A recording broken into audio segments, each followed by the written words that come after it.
नमस्कार और स्वागत है इस खास चर्चा में। नमस्कार। आज हमारे पास एक बहुत दिलचस्प दस्तावेज है। शीर्षक है शॉकिंग खुलासा, एनएलपी कैसे बना आपकी मानसिक शक्ति का शार्प हथियार। हाँ, शीर्षक ही काफी दमदार है। बिल्कुल, और ये स्रोत सीधे मुद्दे पर आता है। इसका एक शुरुआती दावा ही मतलब चौंकाने वाला है। कौन सा वाला? वो 80% वाला? हाँ, वही कि हमारे लगभग 80% निर्णय हमारी अवचेतन प्रोग्रामिंग से चलते हैं, मतलब ऑटो पायलट पर। ये सोचने वाली बात है। 80% मतलब हमारी ज्यादातर जिंदगी तो जैसे अपने आप चल रही है। सही। और कभी सोचा है कि कोई अचानक गुस्से में क्यों भड़क जाता है या कोई बड़ा फैसला लेने से एकदम झिझकता है? हाँ, ये आम है। तो ये स्रोत कहता है कि ये सब एनएलपी की वो छिपी हुई शक्ति का खेल हो सकता है, भले ही हमें इसका अंदाजा न हो। और यहीं पर ये स्रोत एनएलपी को सिर्फ पॉजिटिव थिंकिंग से कहीं आगे ले जाता है। इसे एक शक्तिशाली वैज्ञानिक उपकरण की तरह पेश करता है। हाँ बिल्कुल। तो आज की हमारी बातचीत इसी स्रोत पर रहेगी। हम एनएलपी की मूल अवधारणाएं, तकनीकें और कैसे मतलब स्रोत के अनुसार ये वाकई मानसिक शक्ति को तेज करने वाला एक हथियार बन सकता है, ये समझेंगे। चलिए शुरू करते हैं, देखते हैं इस हथियार में क्या क्या है। ठीक है। तो स्रोत एनएलपी को 3 मुख्य हिस्सों में बांटता है: न्यूरो, लिंग्विस्टिक और प्रोग्रामिंग। पहला है न्यूरो। ये हमारे दिमाग से जुड़ा है।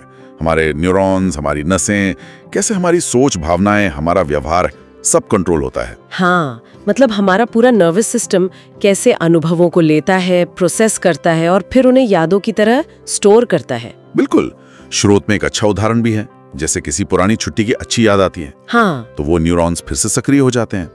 वही भावनाएं, वही एहसास जगाते हैं। अच्छा। और एनएलपी का नजरिया ये है कि हम इन अंदरूनी अनुभवों की, आप कह सकती हैं, प्लेबैक क्वालिटी को बदल सकते हैं सचेतन रूप से। प्लेबैक क्वालिटी मतलब पुरानी यादों को या भविष्य की कल्पनाओं को ऐसे एडिट कर सकते हैं कि वो हमें कमजोर करने के बजाय ताकत दें। वाह, ये तो कमाल है। जैसे हम अपने दिमागी सिनेमा के डायरेक्टर बन जाएं। हाँ, कुछ वैसा ही। अच्छा, दूसरा शब्द है लिंग्विस्टिक।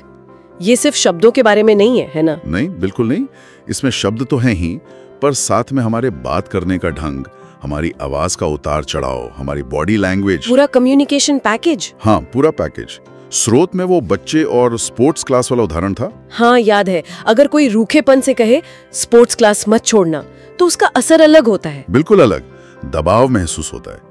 लेकिन अगर वही बात मतलब दोस्ताना लहजे में सकारात्मक शब्दों के साथ कही जाए, जैसे अरे मुझे पता है तुम कमाल कर सकते हो, बस लगे रहो, क्लास मत छोड़ना, तो नतीजा पूरी तरह बदल सकता है।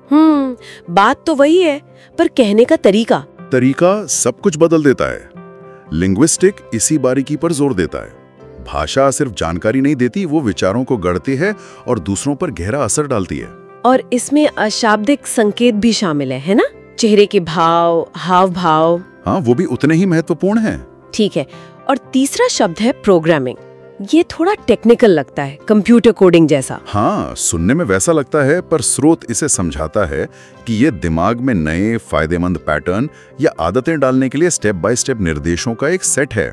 जैसे वो सुबह 5 मिनट ध्यान करने की आदत डालने वाला उदाहरण। बिल्कुल। प्रोग्रामिंग का मतलब है अपने विचारों और व्यवहारों को एक तय लक्ष्य पाने के लिए व्यवस्थित करना। जैसे हम कंप्यूटर में सॉफ्टवेयर इंस्टॉल करते हैं ना किसी खास काम के लिए, हाँ, वैसे ही एनएलपी हमें अपने दिमाग को ऐसी आदतों और प्रतिक्रियाओं के लिए प्रोग्राम करने की सावत सिखाता है जो हमारे लिए फायदेमंद हों। पुराने बेकार पैटर्न हटाकर नए असरदार पैटर्न डालना। अच्छा, तो ये तीनों न्यूरो लिंग्विस्टिक प्रोग्रामिंग मिलकर एनएलपी का ढांचा बनाते हैं। सही। एक शक्तिशाली टूल किट। अब स्रोत एक और बड़ी अहम अवधारणा पर आता है, नजरिया बदलने की क्षमता, जिसे वो एसोसिएटेड बनाम डिसएसोसिएटेड अवस्था कहता है। हाँ, ये बहुत महत्वपूर्ण है। एसोसिएटेड मतलब जब हम किसी समस्या में पूरी तरह डूबे हुए महसूस करते हैं, भावनाओं में फंसे हुए। हाँ बिल्कुल। एसोसिएटेड अवस्था में हम अनुभव को सीधे अपनी आंखों से महसूस करते हैं। सारी भावनाएं बहुत तीव्र होती हैं, डर, गुस्सा, चिंता, और समस्या पहाड़ जैसी लगती है। हाँ, और समाधान कहीं नजर नहीं आता। इसके बिल्कुल उलट है डिसएसोसिएटेड अवस्था। वो क्या है? इसमें हम स्थिति से जैसे एक कदम पीछे हट जाते हैं, उसे बाहर से देखते हैं, जैसे कोई फिल्म देख रहे हो या किसी और को उस स्थिति में देख रहे हो। अच्छा। और स्रोत का तर्क है कि इस बाहरी नजरिए से देखने पर, मतलब डिसएसोसिएटेड होकर देखने पर, अक्सर समाधान ज्यादा साफ दिखने लगते हैं। इसका कोई उदाहरण दिया है स्रोत में? हाँ, वो ऑफिस प्रेजेंटेशन वाले डर का। हाँ, वो एक क्लासिक एसोसिएटेड अवस्था है। डर हावी है तो स्रोत सुझाता है कि एनएलपी तकनीक का इस्तेमाल करके वो व्यक्ति खुद को एक दर्शक की तरह देखें। कैसे? जैसे वो खुद को देख रहा है मंच पर चलते हुए, आत्मविश्वास से बोलते हुए, डिसएसोसिएट होकर। अच्छा, इससे डर कम हो सकता है? हाँ, स्रोत के अनुसार इससे डर कम हो सकता है और आत्मविश्वास बढ़ सकता है। ये सुनने में तो बहुत प्रभावी लगता है, पर क्या ये आसान है, मतलब ऐसे बाहर से देखना? देखिए, स्रोत इसे एक कौशल मानता है, प्रैक्टिस की जरूरत होती है। शुरुआत में कोशिश करनी पड़ती है, लेकिन धीरे धीरे ये सहज हो जाता है। और ये क्षमता हमें अपनी भावनाओं पर बेहतर नियंत्रण देती है। हम भावनाओं के गुलाम नहीं रहते, उन्हें मैनेज करना सीखते हैं। ठीक है, तो भावनाओं को मैनेज करने के लिए डिसएसोसिएट होना एक टूल है।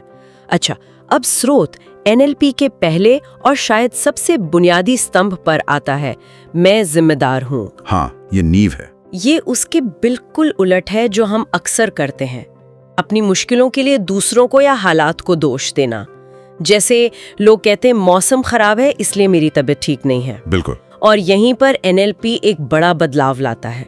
ये कहता है कि नहीं, आपको अपनी सोच, अपनी भावनाओं और अपनी प्रतिक्रियाओं की पूरी जिम्मेदारी लेनी होगी। मौसम को दोष देने के बजाय? हाँ, इसके बजाय ये सोचना कि मैं अपनी सेहत को बेहतर रखने के लिए क्या कर सकता हूँ, चाहे मौसम कैसा भी हो, ये जिम्मेदारी लेना है। और फिर उस सोच को एक्शन में बदलना, जैसे खुद से कहना, मैं स्वस्थ रहने के लिए रोज योग करूंगी, और फिर सच में उसे अपने शेड्यूल में शामिल करना। हाँ, उस प्रतिबद्धता को प्रोग्राम करना। तो मूल मंत्र, जैसा स्रोत कहता है मैं अपनी जिंदगी के लिए पूर्णतः जिम्मेदार हूँ। सुनने में सरल है पर बहुत गहरा है। बिल्कुल, क्योंकि जैसे ही हम जिम्मेदारी स्वीकार करते हैं, हम वो विक्टिम वाली भूमिका से बाहर आ जाते हैं। फिर हम अपनी स्थिति के नियंत्रण में होते हैं। शक्तिहीन महसूस करने के बजाय सशक्त महसूस करते हैं। सही कहा। और यहीं से बदलाव के दरवाजे खुलते हैं। इसी जिम्मेदारी से वो मानसिक हथियार उठाने की ताकत मिलती है। तो जिम्मेदारी लेने के बाद अगला कदम शायद कम्युनिकेशन का आता है। स्रोत एनएलपी के एक बहुत मशहूर सिद्धांत का जिक्र करता है। कौन सा? संचार का मतलब वो नहीं जो कहा गया, बल्कि वो है जो प्रतिक्रिया मिली। ये तो पूरी समझ को ही पलट देता है। हाँ, ये कम्युनिकेशन को देखने का एक बिल्कुल अलग नजरिया है। इसका सीधा मतलब है कि अपनी बात असरदार तरीके से पहुंचाने की जिम्मेदारी बोलने वाले की है, सुनने वाले की नहीं। नहीं, अगर सुनने वाले की प्रतिक्रिया वैसी नहीं है जैसी आप उम्मीद कर रही थी, तो एनएलपी के नजरिए से आप सुनने वाले को दोष नहीं दे सकती। तो फिर आपको अपने कहने का तरीका, अपनी भाषा बदलनी होगी, तब तक जब तक कि आपको वो प्रतिक्रिया न मिल जाए जो आप चाहती हैं। ये सुनने में थोड़ा कठोर लग सकता है। हाँ, पर ये कम्युनिकेशन को बहुत ज्यादा प्रभावी बना सकता है। और इस प्रभावी कम्युनिकेशन में मदद के लिए स्रोत 3 रिप्रेजेंटेशनल सिस्टम्स की बात करता है, मतलब सोचने और जानकारी प्रोसेस करने के मुख्य तरीके। हाँ, VAK कहते हैं, विजुअल, ऑडिटरी और काइनेस्थेटिक। पहला है विजुअल, यानी देखकर समझना। ये लोग तस्वीरों में सोचते हैं। हाँ, बिल्कुल। विजुअल व्यक्ति जानकारी को तब सबसे अच्छी तरह समझते हैं जब वो उसे देख पाते हैं। चार्ट्स, डायग्राम, वीडियो या किसी चीज का जीवंत वर्णन। जैसे स्रोत का उदाहरण था कि उत्पाद की अच्छी तस्वीरें दिखाकर विजुअल ग्राहक का ध्यान खींचा जा सकता है। सही। फिर आते हैं ऑडिटरी लोग। ये आवाज, शब्दों, लहजे, संगीत से ज्यादा जुड़ते हैं। हाँ, जैसे किसी पॉडकास्ट होस्ट की आवाज का उतार चढ़ाव उन्हें बांधे रख सकता है। ऑडिटरी लोग बातचीत, लेक्चर, बहस के जरिए सबसे अच्छा सीखते हैं। उनके लिए क्या कहा गया और कैसे कहा गया दोनों मायने रखते हैं। बिल्कुल, शब्दों का वजन, आवाज की लय, ये सब उनके लिए महत्वपूर्ण है। और तीसरा है काइनेस्थेटिक सिस्टम। ये लोग भावनाओं, स्पर्श और खुद करके अनुभव करने से जुड़ते हैं। हाँ, काइनेस्थेटिक, ये शारीरिक संवेदनाओं और भावनाओं के माध्यम से दुनिया को अनुभव करते हैं। करके सीखना इनके लिए बेस्ट है। जैसे वो उदाहरण था कि ग्राहक को उत्पाद हाथ में लेकर महसूस करने देना। हाँ, वो काइनेस्थेटिक प्रभाव डालता है। स्रोत यहाँ एक बहुत महत्वपूर्ण सुझाव देता है। क्या? कि सबसे प्रभावी संवाद के लिए कोशिश करनी चाहिए कि अपनी बात में तीनों सिस्टम्स, विजुअल, ऑडिटरी और काइनेस्थेटिक के तत्व शामिल हों। अच्छा, क्यों? ताकि आप अलग अलग तरह के लोगों तक अपनी बात पहुंचा सकें, और अगर आप ये समझ जाएं कि सामने वाला किस सिस्टम को ज्यादा इस्तेमाल करता है, तो आप अपनी बात को उनके लिए और भी असरदार बना सकते हैं। ये तो वाकई संवाद को एक कला और विज्ञान दोनों बना देता है ही? अच्छा, स्रोत एनएलपी की उत्पत्ति के बारे में भी थोड़ी बात करता है। इसका श्रेय 3 बड़े नामों को दिया गया है। फ्रिट्ज पर्ल्स, हाँ, गेस्टाल्ट थेरेपी वाले, वर्जीनिया सैटर्न, फैमिली थेरेपी की महारथी, और मिल्टन एरिक्सन, हाइप्नोथेरेपी के जादूगर। हाँ, इन तीनों के काम से प्रेरणा ली गई।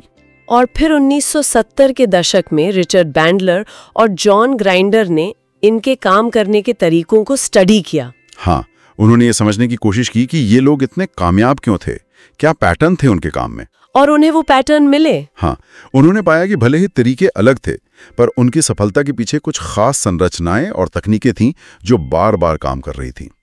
इन्हीं पैटर्न्स को मॉडल करके, उनसे सीखकर बैंडलर और ग्राइंडर ने एनएलपी को एक व्यवस्थित रूप दिया। तो ये मतलब दिग्गजों के काम पर बना है। चलिए अब कुछ ऐसी त्वरित एनएलपी तकनीकों पर आते हैं जिनका जिक्र स्रोत में है, जिन्हें शायद रोजमर्रा की जिंदगी में इस्तेमाल किया जा सकता है। हाँ, कुछ क्विक टेक्निक्स। पहला है डिसएसोसिएट करना, वही समस्या को फिल्म की तरह देखना। जैसे पब्लिक स्पीकिंग के डर वाले उदाहरण में खुद को दर्शकों से अलग मंच पर चलते हुए कल्पना करना। ये वही शक्तिशाली डिसोसिएशन तकनीक है जिसकी हमने पहले बात की थी। ये तनावपूर्ण स्थितियों में तुरंत राहत दे सकती है। दूसरी तकनीक स्रोत बताता है पीयर एडवाइस। हाँ, पीयर एडवाइस। हाँ। मतलब वो सलाह जो हम अक्सर दूसरों को बड़ी आसानी से दे देते हैं, हाँ। उसे अपनी ही मुश्किल पर लागू करना। हाँ, ये तो सच है। दूसरों को सलाह देना कितना आसान लगता है, पर जब खुद पर आती है तो। बिल्कुल, हम अक्सर दूसरों के लिए बेहतरीन सलाहकार होते हैं, पर खुद के लिए वही समझदारी भूल जाते हैं। स्रोत का उदाहरण भी यही है। किसी दोस्त को करियर पर सलाह देते वक्त जो रास्ते सुझाते हैं, क्या वो खुद अपनी उलझन पर लागू करके देखें? सोचने वाली बात है। तीसरी तकनीक है पिलो टॉक पावर। ये सुनने में कुछ और लगता है। हाँ, नाम थोड़ा वैसा है, पर इसका मतलब है सोने से ठीक पहले अपने आप से सकारात्मक बातें कहना। जैसे परीक्षा से पहले अगर घबराहट हो रही है तो खुद को कहना, मैं शांत हूँ, मैंने अच्छी तैयारी की है और मैं सुबह तरोताजा और आत्मविश्वास से भरपूर उठूंगा। अच्छा, सोने से ठीक पहले। हाँ, स्रोत का दावा है कि ये अवचेतन मन को रात भर सकारात्मक दिशा में काम करने के लिए प्रोग्राम कर सकता है। दिलचस्प। और चौथी तकनीक है क्विट एंकरिंग। ये क्या है? ये भी काफी दिलचस्प है। इसमें किसी शारीरिक क्रिया, जैसे मान लीजिए अंगूठे और तर्जनी को एक खास तरह से मिलाना, ठीक है, उसे किसी सकारात्मक भावना जैसे आत्मविश्वास या शांति से जोड़ा जाता है। अच्छा, कैसे? जब आप बहुत आत्मविश्वास महसूस कर रहे हो तब वो क्रिया करें बार बार। फिर जब भी उस भावना की जरूरत हो, बस वो शारीरिक क्रिया करनी है और वो भावना ट्रिगर हो जाएगी। वाह, जैसे कोई स्विच हो। स्रोत का उदाहरण है सेल्स कॉल से पहले आत्मविश्वास बढ़ाने के लिए इस एंकर का इस्तेमाल करना। हाँ, स्रोत ये भी कहता है कि एंकरिंग कितनी असरदार होगी ये इस बात पर निर्भर करता है कि उसे कितनी तीव्रता से स्थापित किया गया है। मतलब जब आप एंकर बना रहे हो तो वो भावना बहुत मजबूत होनी चाहिए। और नियमित इस्तेमाल से ये पक्का होता जाता है। हाँ बिल्कुल, ये सभी तकनीकें दिखने में सरल लग सकती हैं, लेकिन स्रोत के अनुसार नियमित अभ्यास से ये मानसिक स्थिति को तुरंत बदलने में काफी कारगर हो सकती हैं। अब बात करते हैं एनएलपी के कुछ और प्रैक्टिकल उपयोगों की। एक बहुत आम समस्या है प्रोक्रेस्टिनेशन, टालमटोल की आदत। हाँ, ये तो बहुत लोगों की परेशानी है। स्रोत बताता है कि एनएलपी इससे निपटने में मदद कर सकता है। कुछ कदम सुझाए गए हैं। पहला, उस ट्रिगर को पहचानना जो टालमटोल शुरू करता है, जैसे कोई बड़ा लक्ष्य बनाना, मैं रोज 1 घंटा जिम जाऊंगा। हाँ, ये बड़ा लक्ष्य अक्सर भारी लगता है और हम उसे टाल देते हैं। तो दूसरा कदम है फ्रेम बदलना, मतलब उस बड़े लक्ष्य को एक छोटे तुरंत करने लायक काम में बदल देना। जैसे मैं अभी सिर्फ 5 मिनट के लिए स्ट्रेचिंग करूंगी, या मैं बस जिम के कपड़े पहन लूंगी। ये कम डरावना लगता है। हाँ, इससे पहला कदम उठाना आसान हो जाता है। तीसरा कदम है रीप्रोग्राम करना। किसी मौजूदा रूटीन, जैसे सुबह अलार्म बजना के साथ एक नई छोटी क्रिया को जोड़ देना। जैसे अलार्म बजते ही बिस्तर से उठकर बस 2 पुशअप्स करना। हाँ, और चौथा है परिणाम। स्रोत का कहना है कि इस प्रक्रिया से धीरे धीरे कल करूंगा वाली सोच बदलकर अभी करता हूं वाली आदत बन जाती है। ये एनएलपी के मूल सिद्धांतों का एक बढ़िया उदाहरण है। बड़े लक्ष्यों को छोटे हिस्सों में तोड़ना, भाषा से सोच बदलना और नई सकारात्मक आदतें बनाना। स्रोत कुछ व्यावसायिक उपयोगों का भी जिक्र करता है। ये सिर्फ पर्सनल ग्रोथ के लिए नहीं है। हाँ बिल्कुल, जैसे डॉक्टर्स एनएलपी का इस्तेमाल करके मरीजों को ज्यादा सकारात्मक फ्रेम दे सकते हैं, शायद इससे उनके ठीक होने में मदद मिले। या शिक्षक पढ़ाने में विजुअल, ऑडिटरी और कानेस्थेटिक तीनों तरीकों का संतुलन बनाकर ज्यादा छात्रों तक पहुंच सकते हैं। सही। एनएलपी को मौजूदा पेशेवर कौशल को और निखारने के लिए इस्तेमाल किया जा सकता है। स्रोत ये भी बताता है कि कुछ लोग एनएलपी ट्रेनर या कोच बनते हैं। हाँ ना, मानसिक स्वास्थ्य, सेल्स ट्रेनिंग, लीडरशिप कोचिंग जैसे क्षेत्रों में। लेकिन यहाँ स्रोत एक जरूरी चेतावनी भी देता है। क्या? कि सिर्फ एनएलपी का सर्टिफिकेट होना काफी नहीं है। असली महत्व इस बात का है कि क्या आप वाकई अपने क्लाइंट्स के लिए अच्छे परिणाम ला पा रहे हैं। स्किल और प्रभावशीलता सर्टिफिकेट से ज्यादा मायने रखती है। ये बहुत जरूरी बात है। तो इस पूरी बातचीत का निचोड़ क्या निकलता है? अगर हम इस स्रोत शॉकिंग खुलासा पर वापस जाएं, तो एनएलपी क्या है? मेरे हिसाब से ये विचारों को सचेत रूप से रिप्रोग्राम करने, संवाद में महारत हासिल करने, अपनी भावनाओं पर बेहतर नियंत्रण पाने और रोजमर्रा की चुनौतियों से निपटने के लिए तुरंत इस्तेमाल की जा सकने वाली तकनीकों का एक शक्तिशाली समूह है। हाँ, मतलब अपने दिमाग के ऑपरेटिंग सिस्टम को समझने और उसे अपग्रेड करने की क्षमता। बिल्कुल। स्रोत इसे मानसिक शक्ति का शार्प हथियार कहता है। और ये उपमा इसलिए सही है क्योंकि ये सिर्फ ज्ञान नहीं है, ये सक्रिय रूप से इस्तेमाल किए जाने वाले औजार हैं जो हमारी मानसिक क्षमताओं को तेज, केंद्रित और ज्यादा प्रभावी बनाने के लिए डिजाइन किए गए हैं, जैसा स्रोत दावा करता है। हाँ। और स्रोत का अंत एक शक्तिशाली पुष्टि के साथ होता है। मैं अपनी सोच, भाषा और कर्म का पूर्णतः उत्तरदायी हूँ। एनएलपी के इन सिद्धांतों से मैंने अपनी मानसिक शक्ति को शार्प बनाया है। ये फिर से जिम्मेदारी और सशक्तिकरण की भावना को रेखांकित करता है। ये पूरी चर्चा के सार को समेटता है कि हम अपनी आंतरिक और बाहरी दुनिया को आकार देने में निष्क्रिय दर्शक नहीं, बल्कि सक्रिय भागीदार बन सकते हैं। बिल्कुल। और ये चेतना ही बदलाव की शुरुआत है। तो जैसे हम इस विचार विमर्श के अंत की ओर बढ़ रहे हैं, एक सवाल मन में आता है जिसे श्रोता अपने साथ ले जा सकते हैं। इन सभी तकनीकों और अवधारणाओं को ध्यान में रखते हुए ये सोचने का विषय है कि वो कौन सा एक विशिष्ट अवचेतन प्रोग्राम या व्यवहार पैटर्न हो सकता है जिसे सबसे पहले परखने या बदलने की कोशिश करना किसी व्यक्ति को अपनी वास्तविक क्षमता को अनलॉक करने में सबसे ज्यादा मदद कर सकता है। ये बहुत गहरा सवाल है आत्मान्वेषण के लिए। अक्सर हम बड़े बदलावों के बारे में सोचते हैं, लेकिन कई बार एक छोटे मगर सही जगह पर किए गए बदलाव का असर सबसे ज्यादा होता है।